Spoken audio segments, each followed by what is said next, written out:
হাবিবি come to Dubai.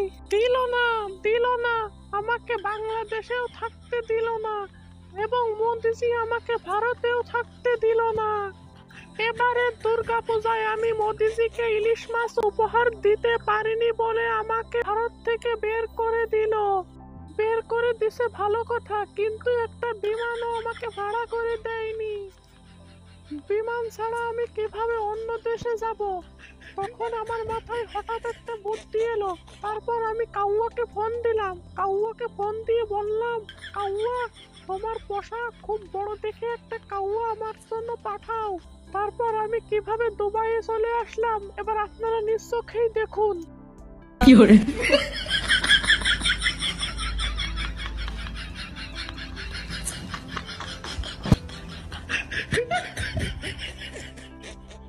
এখন আমি আমার মহিলা লীগের নেতা জনাব শামীমা ওসমানের বাসায় উঠবো।